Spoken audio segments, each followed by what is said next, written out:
All right, so picture this. Middle school. The peak of awkwardness, right?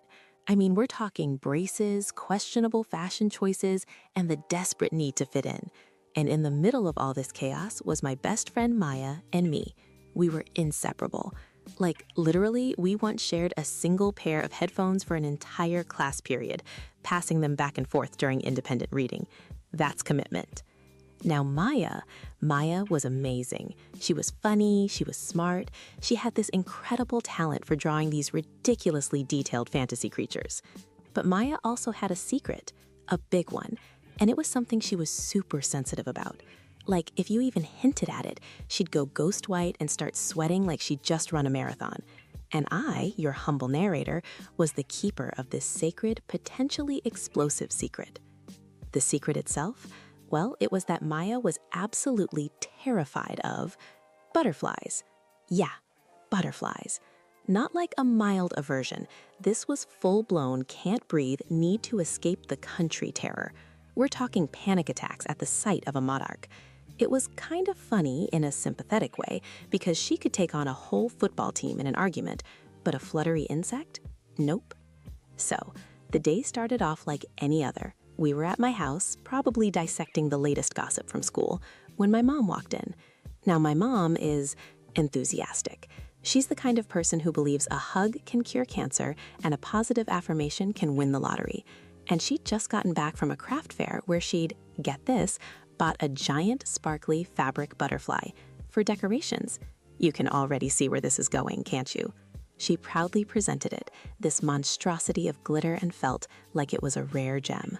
And Maya, who had been mid-sentence about her latest art project, froze. Her eyes went wide, her mouth hung open. It was like a horror movie scene, but with more sequins. And then, in my infinite wisdom, my brain decided to go into overdrive. I wanted to lighten the mood. I wanted to make Maya laugh, to break the tension. So I did what any logical, well-adjusted middle schooler would do.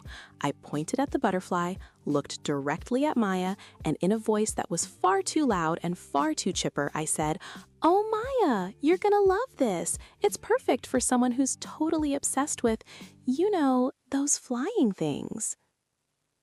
Silence. Absolute, deafening silence. My mom blinked. The butterfly seemed to shimmer with malicious intent. Maya looked like she'd seen a ghost, a very small, very fluttery ghost. My brain, bless its little cotton socks, finally kicked in, but way too late. I tried to backtrack. I really did. I mean, everyone likes butterflies, right? So pretty, so colorful. My voice was going up in pitch with every word, which is never a good sign. Maya just slowly, deliberately turned her head towards me. Her eyes, usually so full of mischief and kindness, were filled with a mixture of betrayal and pure, unadulterated panic. She didn't say a word. She just stood there, breathing shallowly, her gaze locked on me. My mom, meanwhile, was completely clueless. She was like, "Oh, Maya, you're scared of them? That's so funny. They're just pretty bugs." And that, my friends, was the final nail in the coffin. The "just pretty bugs" comment, coupled with my spectacular public announcement, was too much. Maya didn't scream, she didn't cry, she just walked out of my house, out of my life, at least for that afternoon. I remember standing there with that sparkly monstrosity still in my mom's hand, feeling a cold dread creep into my stomach. I had messed up, big time. I had taken Maya's most vulnerable secret and plastered it across the room like a neon sign. The next day at school was awkward. Like, so awkward, we're all going to spontaneously combust awkward. Maya was giving me the silent treatment, which for Maya was a feat in itself. She usually had an opinion on everything. I tried to apologize, to explain that I was just trying to be funny, that I didn't mean to expose her fear. She finally looked at me, her expression a mix of hurt and a little bit of resignation. "You know how much that bothers me," she said, her voice quiet. "And you just said it, like it was nothing." That's when it hit me. It wasn't just about butterflies, it was about trust. I had broken Maya's trust, and that felt way worse than any sparkly butterfly could. We talked it out eventually. It took a while, a lot of groveling on my part, and a few more awkward silences. But Maya, bless her heart, is a forgiving soul. She knew I didn't mean to hurt her, but it was a wake-up call for me. A big, glittery, butterfly-shaped wake-up call.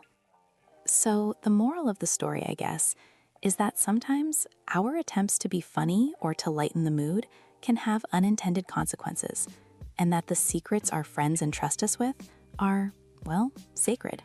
You gotta be careful with them, because once they're out there, they can't be put back in the box. And also, maybe don't bring giant sparkly craft store butterflies into the same room as your best friend who has a crippling phobia. Just a thought.